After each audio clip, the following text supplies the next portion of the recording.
Alright, welcome back everyone.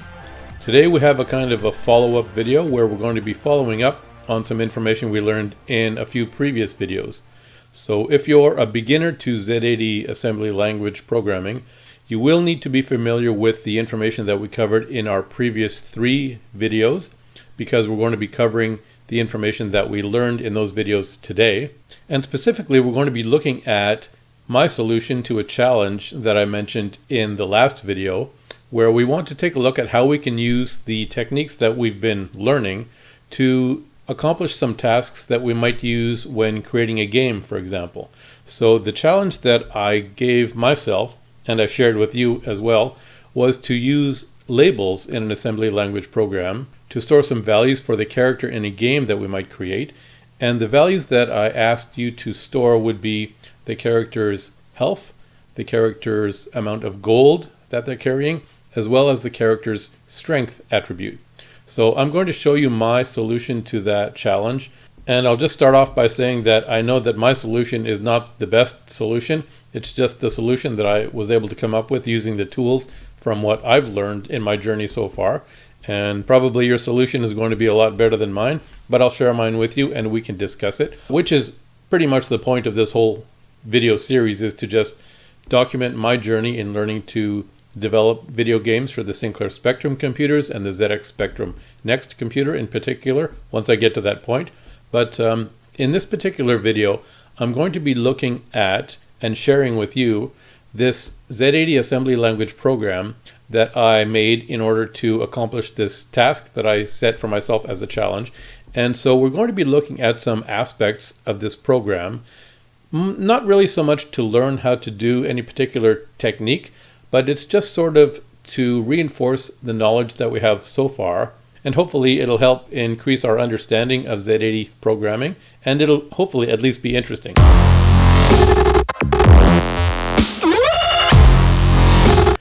Alright, so here we are now, and I have my program on the screen. And like I said, this is going to be more of a discussion than a tutorial. So let's just take a look at this program and we'll see what my solution was to this challenge. And of course, after we finish taking a look at this program, we're going to actually run it, and just to prove that it actually does what I said it would do, which is we want to print those 3 attributes, the player's health, the player's gold, and the player's strength on the screen, and we want to print the values of those attributes as well. So let's go ahead and take a look at our program here. And all of these techniques that I'm using should be familiar to us now from having gone through our previous 3 videos. And like I said, I'm sure it's not the best method of doing this, but it seems to work. So let's just go through it and take a look. So firstly, at the top of the program, we have our org statement. We're storing our program at address 30,000. And then we have a label here called main. And then down below it, there's a comment that says main program loop. And maybe I'll just move that up to the same line as my main instruction so it's not so confusing to look at here. There. So now we have our main program loop label as well as our comment.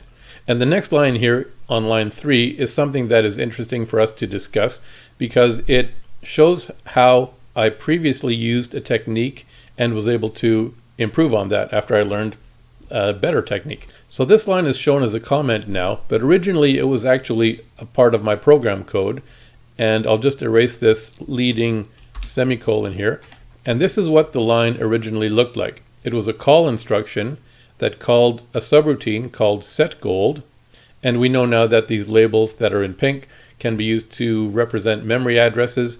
That could be where, for example, a subroutine is stored in memory, which is what this SETGOLD label was used for. And what I did originally was I had my program calling a subroutine at this SETGOLD label address, and if we look at the comment here, it says set initial gold amount. And if you remember from the challenge I gave out last time, the challenge that I gave was to have an initial value for the amount of gold the player would be carrying at 500. So if we look down here, I'll just show you how I set the initial values for those 3 attributes. And if we take a look here, we have the first attribute is health, and I used a define byte statement to set the starting value of the health attribute at 100. And then the next attribute here is gold, and I now have a define word instruction or assembler directive, which stores 2 bytes of data, which equal an amount of 500. And then the last line here, we have a label called strength, which uses the define byte instruction again to store a value of 50. So before I learned about the define word instruction, I was using the define byte instruction, and I had to figure out how can I use the define byte instruction to store a value that's larger than 255, because 255 is obviously the maximum value that we can store in a single byte. So I needed some way to store a number larger than 255 because my starting gold value here is 500. Now we did take a look at a method of doing this in a previous video, but the method we showed there was that we split up this 500 value into two individual bytes. And if I just go through that process again here quickly, I'm going to open the debugger. And if we bring our debugger over here, and I go to the disassembly window, and we look up here at our HL register pair, I'm just going to cheat again and use this HL register pair to break down this number for us. So if I double click on this value and I enter 500, for example, we can see we have a value of 500 in our HL register pair. And now I'm going to go over here to the view menu and select 8-bit registers. And now our HL register pair is broken down into two individual registers. The H register, which is the high byte, here contains a value of 1. And the L register, which is the low byte, contains a value of 244. So we now know that a decimal value of 500 breaks down into two individual 8-bit values of 1 and 244. And if you wanted to confirm this, all you need to do is multiply this high byte by 256. So 1 times 256 is 256. And then you add the low byte value, which is 244. So if you add 256 with 244, you get a result of 500. So one way that I could use this method to store the value of 500 in my program is I could use these two bytes, 244 and 1, and then I could go back over here, and then I could change this to define byte, and then I would enter those two byte values of 244, which is the low byte, because the low byte always comes first in a machine code program, and then another value of 1 separated by a comma there. So that would serve the same purpose as using the define word followed by 500. I could also use a define byte followed by the two individual bytes that 500 breaks down into. So I'm just going to change this back now to 500 and change the instruction to define word just like that. But let's go back to the top now to the note that I originally made that said call SETGOLD, set initial gold amount. I came up with another method of storing that 500 value in memory, and I wrote a little subroutine which is at this SETGOLD label. So right here you can see here's the subroutine I came up with. It's called SETGOLD, and then our next line here tells us what the subroutine does. It's a comment that says set gold to initial value. So we want that initial value to be 500, which is how I'm doing it down at the bottom here. I've got a label called gold with the define word instruction and the value 500. But this is the other method I came up with. I have my SETGOLD subroutine right here. And the first thing I did in this line was to load the HL register pair with a value of 500. So obviously that's going to be the starting value of my gold amount. And then the next line, what I did here was I used a load instruction to take that value of 500, which is in the HL register pair, and I'm saving that into memory. And where am I saving it in memory? Well, you can see here there's a label called gold surrounded by brackets. So what this instruction does is it takes the value that's in the HL register pair, which in this case is 500. So this line of code is going to take that value of 500 and load it into a memory address indicated by these brackets. And that address is whatever address is pointed to by this label called gold.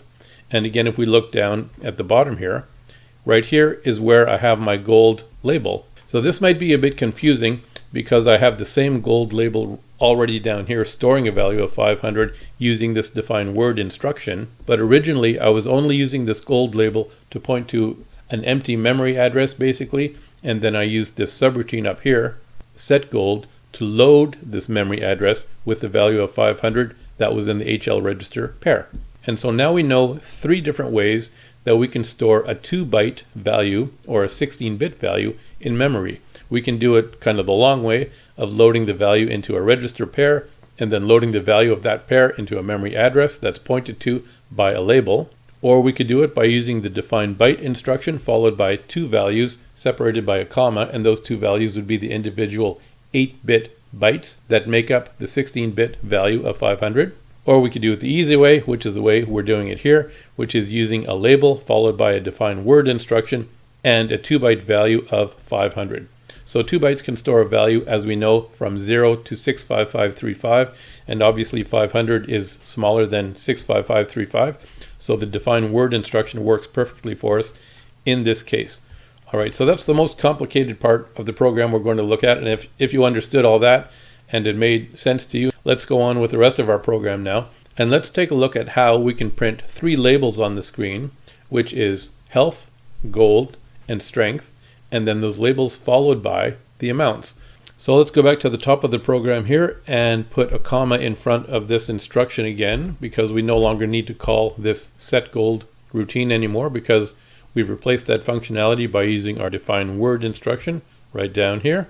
And now let's go on taking a look at the rest of the program to see how I came up with a method for printing those 3 attributes, the player's health, the player's gold, and the player's strength, followed by the values of each of those attributes. And let's, just for fun, instead of waiting till the end of the video, why don't we go ahead and run the program now, just so we know what we're trying to accomplish. So let's assemble our program. And now let's run it by typing randomize user 30,000. And there. So this is the result we're trying to achieve. We want to print these 3 labels, and I'm calling them labels, although they're not really labels because we're not actually printing the actual assembly language labels, but we're just printing strings of text really. So I'm printing these 3 strings of text, health, gold, and strength, followed by their assigned values. So let's go back to the program and see how I did it. So as you know, I like to create my programs in a modular way because it's just cleaner and easier to maintain. So here we have our main game subroutine, which is our main program loop right here. And it ends right here with this return statement. So this section at the top here is my main program loop. And what it does is call all the other subroutines in the program to accomplish this task.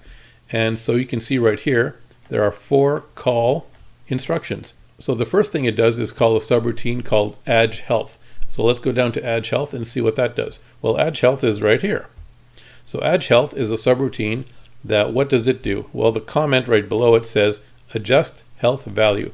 So at the end of my last video where I actually gave out this challenge, as a bonus part of this challenge, in addition to simply printing these 3 attributes and their values, I suggested that we could try modifying these values within our program as well. Because if you take a look at the output of my program, and I'll just bring it back here, you see my program prints the values of health, gold, and strength at 95, 525, and 52. However, the original values that I had assigned were these ones down here, which are 100, 500, and 50. So obviously, if you take a look at the output of my program, it doesn't print those values, it prints slightly different values. So the health went from 100 to 95. The character in my game somehow lost some health. He must have become damaged or hurt at some point, and he lost 5 health points, unfortunately. And then the gold value is 525, so he did manage to gain some wealth. His gold value went from 500 up to 525, and then his strength value, which started out at 50, is now at a value of 52. So he must have worked out a little bit, had some exercise, and increased his strength by 2. So we're going to look at the functionality of my program, which allowed these values to change. And let's go back to our main program loop here and take a look at what these subroutines that it's calling are meant to do. So the first thing it's going to do is call ADJHEALTH subroutine, which by the note here beside it says it will adjust the health value. And then the next subroutine here, ADJGOLD, adjusts the gold value. And then the third subroutine here, ADJSTRENGTH, adjusts the strength value. And then finally, this last subroutine that it calls, PRINTVALS, it says it finally prints the variable values. Well, these aren't actually variables. I probably should have said print attribute values. So you see these first 3 subroutines adjust those values, and finally this last subroutine prints those values on the screen along with the attribute names. So let's go back and take a look at the subroutines that adjust the values. So if we go back to this ADJHEALTH subroutine right here, let's take a look at how I'm adjusting the value of that health attribute. The health attribute was initially set at 100, and let's see how I adjusted it. So here is my ADJHEALTH or ADJSTRENGTH subroutine, and the first thing it does is load a value into the A register. And can you figure out what value it's loading into the A register? Well, right here it says get health value, so it's probably loading my original health value, and we can see it's using these brackets, and the memory location is the one that's pointed at by this label called health. So down here where I initially assigned the health value to 100, this health label is pointing to a memory address that contains this initial value of 100, and now I'm modifying the contents of that memory address right here by what we're going to do in the subroutine here. So the first thing I'm going to do is extract the value that's in that address right here, and I'm loading it into the A register. And now in the next line here, I have an instruction that says sub 5. So the sub instruction is a subtract instruction, which subtracts a value from the A register and puts the result back into the A register. So in this case, it's going to take that initial health value that is now in the A register, subtract 5 from it, and put the answer back into the A register, which would now be a value of 95 since we initially started with a value of 100. So now, at this line, the A register now contains a value of 95. And now we want to get that 95 value back where it belongs in that memory address that's pointed to by this label called health. And that's very easy to do in the next line right here. We load the memory address that's pointed to by this label called health with the value that's in the A register. And it says in the comment right here, save new health value. So that's pretty easy to do. All we did was extract the initial value of my health attribute, put it into the A register, subtract 5 from it, and then load it back into the original address. And then we have our return statement that says return from ADJHEALTH. So I'm not returning to basic because this subroutine was called from within this assembly language or this machine code program. In any case, it's going to return back up here to the main program loop in our machine code program. And now we're going to go to this line here, which says call ADJGOLD, which adjusts the gold value. So now let's see how we adjust the value of the gold attribute. And the difference here is that the gold attribute, if we take a look at these initial values, we can see that health and strength both contain values that are less than 255, which means we can use the define byte instruction to load the initial values. But now we want to adjust the value of the gold attribute. And here the gold attribute starts out with a value of 500. So that's a 2-byte value or a 16-bit value. And let's see how we adjust that one. So we adjust that by calling this ADJGOLD subroutine, which is right here. And our comment says adjust gold value. And the first thing we do is get the original gold value, the same way we did with the health value in the previous subroutine. We simply extract that value from the label that points at it, and then in this case we're putting that value into an HL register pair. We can't use the A register because the A register can only hold an 8-bit value. In this case we need to use a register pair which can hold a 16-bit value. So now we're loading that value of 500 into the HL register pair. And let's see what we do next. Well, if we look down here, there's an instruction that says add HLBC. So I'm going to be adding something to the HL register pair in a moment. And what I'm going to be adding to it is the value that's in the BC register pair. And I want to add a value of 25 so that my ending gold value becomes 525. Remember, because here's my output here, my gold is 525. So we need to add a value of 25 to our original value of 500. And we're going to do that right here by adding the value in the BC register pair to what's in the HL register pair. Well, our HL register pair already contains a value of 500, which is the initial value. Now we just need to load the BC register pair with the value of 25. And I suppose I could have done this just by using a load BC instruction. So in this case, I want to load a value of 25 into the BC register pair. The way I've done it is by loading each individual register with a specific value. So here, the BC register pair has been broken up into its individual registers B and C. And if you think of the HL register pair with the H standing for high byte and the L standing for low byte, it works the same way with the BC register pair. The B represents the high byte and the C represents the low byte. And in order to figure out the value that's stored in these individual registers, the high byte, which is stored in the B register, would get multiplied by 256, and the low byte, which is in the C register, just stays the way it is. So the value that I need to load into BC is 25, and I can easily fit that into the low byte, which is the C register. So the method that I've used here will work, although it's not as efficient as using the LDBC, 25 instruction would have been. This is another way of doing it, which also works. And one more note I should mention here that's important to be aware of. If you're going to load a value into a single register, such as I'm doing here by loading the value 25 into the C register, you also need to load a value into the high byte of that register pair if you're going to be using that register pair as a pair.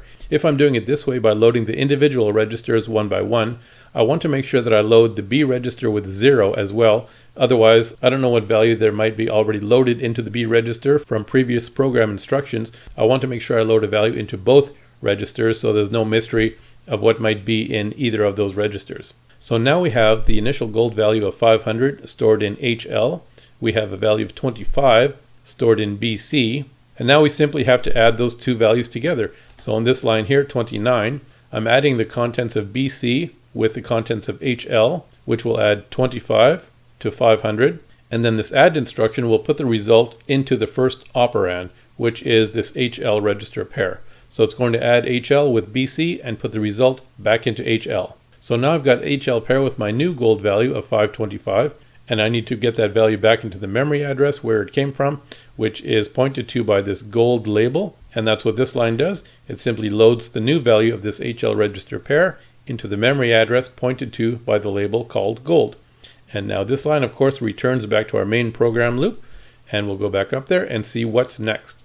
So now our next program instruction is this one here, ADJSTRENGTH. It's going to call the subroutine called ADJSTRENGTH, where it's going to adjust our strength value. And we can see from our output here, our strength value increased from 50 to 52. So this is a little spoiler alert. We're going to be adding 2 to our strength value. So let's take a look at this ADJSTRENGTH subroutine. And this should be very easy to figure out now since we've already looked at the other two subroutines. Here's our ADJSTRENGTH subroutine right here. The note says adjust strength value. And the first instruction loads a value of 2 into the A register. And that's the amount that we're going to be adding to our strength attribute. We want to increase the player's strength by a value of 2. And then our next line here loads a value into the HL register pair again. And what value is it going to load? Well, here it's loading the value that's contained within the label strength. Now remember this label strength, it points to a memory address because it's right down here. This strength label indicates a memory address which contains a byte that we've loaded into it using this define byte instruction. And in this case, it's our starting strength value of 50. So our strength label points to a memory address, and our subroutine up here, where we adjust the strength value, is going to load that address into the HL register pair. So now we have the HL register pair containing the address where we're storing our health value, and we have the A register loaded with the amount that we want to increase that value by, which is 2. So let's take a look at the next line of our code here, which is add A, HL in brackets. So we know that the HL register pair now points to the memory address where we're storing our strength value, which is 50, and we loaded a value of 2 into the A register. So this line is going to add the contents of the A register with the contents of this HL register pair, and the HL register pair contains the address where we're storing our strength value. So this instruction takes the contents of that address, which is a value of 50, it adds that value to the value that's stored in the A register, which is 2, and the result, which is 52, will be stored in the A register because that's how this add A, instruction works. So now we have a value of 52 loaded in the A register, and that's the new value of our strength. So now, of course, we have to put that value back into the memory address where we're storing our strength value. And we do that right here. The comment says save new strength value, and we do that by loading the value in A back into the memory address pointed to by the strength label. And then again, we return. So we're going to return back up to the top here to our final call instruction, which calls the PRINTVALS subroutine, which prints the variable values. And again, I'm using the word variable. I should probably use attribute values because there are no variables in assembly language. But let's take a look now at how we're going to print those values to the screen. So let's go down and find our PRINTVALS subroutine, which is right here. And this one is probably, well, it is for sure the longest subroutine in this program, but we'll go through it step by step just to make sure we understand this. I think we're kind of comfortable now with storing values in memory, extracting values from memory, manipulating them and storing the new values back into memory. So we're kind of comfortable now, I think at this point, to understand how we can use memory locations combined with labels to replace the functionality of variables in our assembly language program, which we covered in our previous videos, of course. And now we want to take a look at printing all this stuff onto the screen, which we covered in our last video. So this is always the most fun part, where we get to print stuff to the screen. And let's see how we do it. And of course, we should already understand how to do this, because we're going to use the same exact methods that we covered in our last video, where we looked at how to print both characters and numbers to the screen. So there shouldn't be anything new here, but let's go through it and take a look and make sure we understand it. So now, before we take a look at how we print values, let's just go back down here and take a look at these 3 lines of code again. And just remember that these 3 labels are labels that point to 3 memory addresses which contain values for these 3 attributes. And this health label is pointing to a single memory address because it only contains a value that's equal to 1 byte. Our gold label points to actually 2 memory addresses. And in case that's confusing, let's just take a look at it quickly here in our debugger. So here we have a label called gold, which you know is pointing to a memory address which contains the first of 2 bytes of data. So let's go to our debugger here, and I'll open this labels window. And if we look here, here is our gold label, and it points to an address of 30155. And if we go to our disassembly tab and we search for 30155, and we'll see what values it contains. Right here, 30155 contains a value of 13, and 30156 contains a value of 2. So 30155 contains the low byte, which is 13, and the next address, 30156, contains the high byte, which is 2. So let's use our cheating method again and see what those values add up to in a 16-bit value. So I'm just going to enter those manually into the H and L registers over here. So the low byte has a value of 13, and the low byte is over here in the L register. So I'll enter 13 there. And then our high byte here is 2, so I'll enter 2 into our H register right here. So now our L register contains the low byte of 13, our H register contains the high byte of 2. Let's go to our view menu, combine those 2 registers into one 16-bit register by disabling this 8-bit registers selection.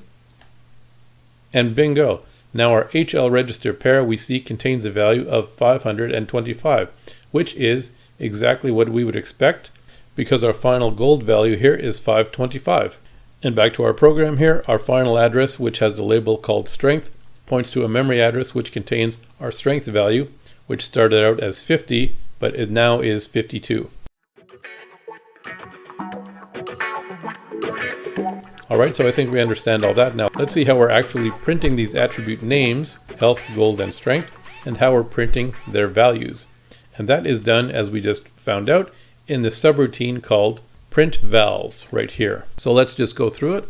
First, we have a comment that says print variable values. Comments are not particularly difficult to understand. They're just comments. The first line here loads a value of 2 into the A register, and the comment says set output channel to upper screen. And remember, we learned all about the different parts of the Sinclair Spectrum screen and how the upper part of the screen represents the output channel number 2. And if you don't understand that, you might want to go back and watch the previous video where I explained about that. So that's what these 2 lines do.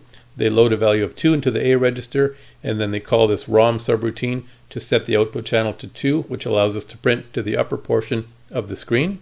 And let's see what's next here. Next, we load a value into the DE register pair, and this is the start of our health string. So remember, we're using this technique which we covered in our previous video, which shows how to print a string of characters to the screen. And the way we're going to do that is by calling a subroutine, which will print that for us. And the subroutine needs certain values to be passed to it. The first value it needs is a value loaded into the DE register pair, which indicates the memory address where our string is being stored in memory. So in this case, our string is being stored at an address that's pointed to by this health str label. And if we go down here and find that health str label, it is right here. Here's our health str label, and it uses a define byte instruction, and then it stores our string of data, which has the word health in it. So that makes sense. And the next thing we do is this subroutine that's going to print our string of characters also needs a value loaded into the BC register pair. And we do that using the method that we discussed in our previous video, where we take health str end, which is the end of the string, and we minus health str, which is the beginning of the string, and that gives us the length of the string that we need to print. So that length needs to be stored into this BC register pair, and now we're ready to call our subroutine in ROM. And we do that right here by using this call print str label. And obviously we've assigned a value to print str right here. Print str contains a value that points to the ROM routine that we need to use to print this string of text. And it says right here, ROM routine to print string. So that's what's happening up here. It simply calls this print string subroutine, which automatically prints this text to the screen for us. And now we want to print this value of 95. And the way we're doing that here is by loading a value of 0 into the BC register pair. And then we're loading the value that's pointed to by the label health into the HL register pair. So what this line is going to do is load the BC register pair with 0. So both B and C will contain 0. And then this line is going to get the address that's used to store our health value. And it's going to load that into the HL register pair. And then this line is going to extract the health value from that address and load it into the C register. And then this line here that says call print num, it's going to call a subroutine in ROM that prints a numeric value to the screen. And we can see down here, print num has been assigned a value of 6683. So that's the address of the ROM routine that prints the number for us. And if we go back up here to our subroutine, we can see this line here is going to be printing this health number here, 95, by calling this print num subroutine. And then finally here, we have another call routine which says print CR. So what is that going to do? Well, every time we print something to the screen, the print position stays right after the last thing we printed. So in this case, I want to print each of these attributes and their values on separate lines, which means I need a carriage return after each of these numbers. So after 95 and after 525, I need to somehow print a carriage return to the screen. So I've created a subroutine to do that. And if we take a look here, this is where we call it. At line 53 here in our assembler, it says call print CR. So print CR, let's take a look at that, which is right here. This is a subroutine I've created that prints a carriage return, and which it says right here in our comment, it says print carriage return. And the way we're going to print a carriage return is by using the method we learned in our previous video, which described how to print a single character to the screen, remember? And I have a line here that says define byte 13 carriage return. So this must be a mistake. I don't actually need a line here to define a byte at this point in the program because it's not doing anything. So I can actually get rid of this line because I don't need it. So our next line here loads a value into the A register, and the value that it's going to load into the A register is the value that we're going to use to call the subroutine, and it's going to get printed on the screen. So that should be the code for the carriage return. And you can see here it's loading a value that's pointed to by the CR code label, and our CR code label is right down here. And here we've used the define byte instruction to store a value of 13 at that address. That's the code for a carriage return. And then up here, we're using the RST16 instruction, which prints a single value to the screen, which is whatever value is stored in the A register. So this subroutine is very simple. All it does is load the value for a carriage return, which is 13, into the A register, and then this RST16 command prints the value that's in the A register to the screen, which in this case is a value of 13, which represents a carriage return. So that's how we're using it up here, where we call print CR. It simply prints a carriage return to the screen after this 95 value here. And every time we call this print CR subroutine, that's what it's going to do. It's going to print a carriage return to the screen. So if we look at our next subroutine here, this is where we're going to print our next value, which is the gold value. And first we need to print the string, of course, and we're using exactly the same method as we did up here. We load the DE register pair with the start of our string. We load the BC register pair with the length of our string. And then we call that same print string subroutine again that we did right up here. And that will print our gold word here to the screen. And then our next line says load BC brackets gold. So that's going to extract the value of our gold and put it into the BC register pair. And again, we're going to call the print num subroutine, which is the same subroutine we called up here to print a number to the screen. And that print num subroutine points to a ROM routine at 6683 right here, print num. So this time it's going to print our gold value to the screen. And then here again we have our print CR subroutine, which prints a carriage return to the screen. So it's going to print a carriage return after this 525 value. And then finally we need to print this word strength, followed by the value. And we're doing that the same way we did the other two. We load the beginning of the string into DE, we load the length of the string into BC, we call the print string subroutine, and then we load the BC register pair with the value of 0, we load the HL register pair with the address where we're storing our strength value, and then we load the C register with the value of that memory location. So we're loading the strength value into the C register, and now we call the print num subroutine again, which actually prints that value to the screen. Now, if you're wondering why we use two different methods here for printing these values to the screen, here you can see we loaded the BC register pair with a number by simply using brackets around our gold label. So we extracted the value from the address pointed to by the gold label and put that directly into our BC register pair. But down here you can see we've split that out. We set the BC register pair to 0, and then we extracted a value from memory and loaded it just into the C register. So the reason we did this is because the gold value here is a 16-bit value and the strength value here is an 8-bit value. So when we're loading this value into the BC register pair for the gold amount, remember, is saved as 2 bytes. Down here you see we use the define word instruction, which saves 2 bytes after it. So this 500 value here is split up into 2 bytes of data.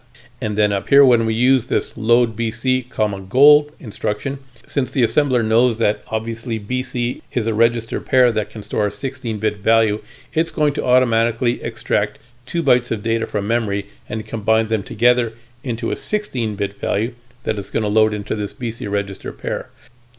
If we took a look at the subroutine that prints our health value, you can see it breaks down the BC register pair into its individual registers, first of all by loading both registers with a value of 0 right here, and then we load an 8-bit value into the C register by itself.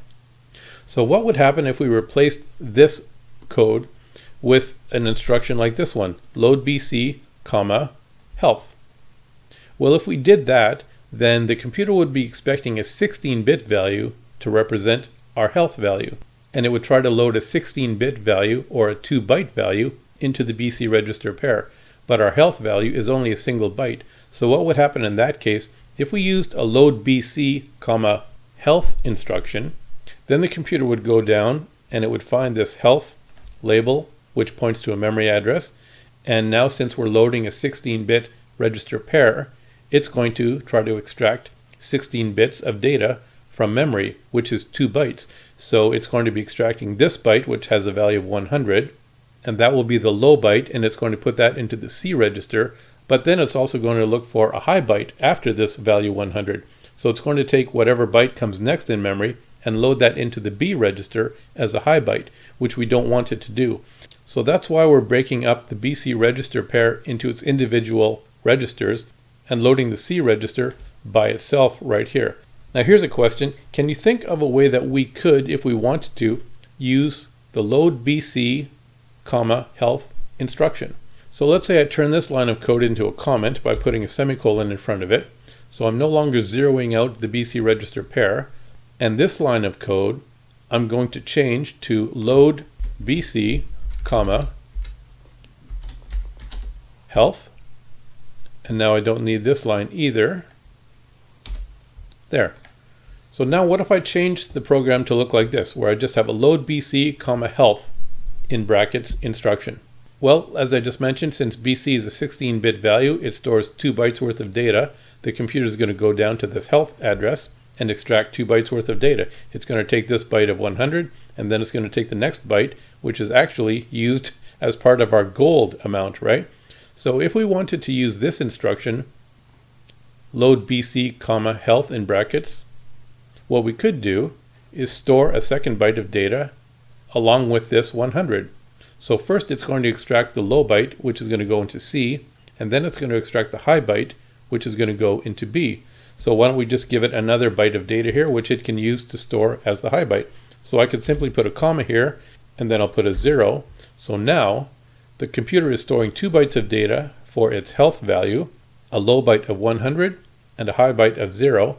And now this will actually work. By using this instruction, it will load the low byte into the C register, and it will load the high byte, which is 0, into the B register. So let's just prove that this program works in the modified state now by reassembling it. And now we'll run it again. So I'll just type randomize user 30,000, and hopefully this works. And it does. So now, just in case you don't believe me, let's remove that second byte of data and see what happens. So I'll go back down here now, and I'll remove this 0. And what's that going to do? Now it's going to look for that high byte of data that it's going to load into the B register down here in this address where it's storing the gold value. So the gold amount will still work because the gold value is still pointing to the correct memory address that contains the gold value. But now we would expect the health amount to be different. So let's assemble this again, and we'll see what we get now. We would expect this health amount to no longer be 95. Let's see what we get. So randomize user 30,000, and there. Now the health amount is certainly no longer 95, and so we can see exactly what happens when we're not careful about making sure we know where our data is going and into which registers it's going, and which ones are 8-bit and which ones are 16-bit. So we have to be a bit careful. So that's why it's good to make a program in a modular form where we can test each module individually. Alright, so I hope you enjoyed that detailed look of my little program where we took a look at how we can use the techniques that we've been learning up to this point in our programming journey. And this is our programming journey, in particular our Z80 assembly language programming journey, which is just a small part, or maybe a large part, of our game development journey. So I hope you're enjoying this video series and learning some information from it. Even though I'm still learning myself, I'm happy to document my journey and pass along my information that I learn with you in case it's of any use to you as well. It's taking actually a long time to make these videos, so I haven't had a lot of time to work on developing games yet, but that's okay. As long as people are getting value from these videos, then I think it's worthwhile to document my efforts, even though it takes time away from actually trying to make games.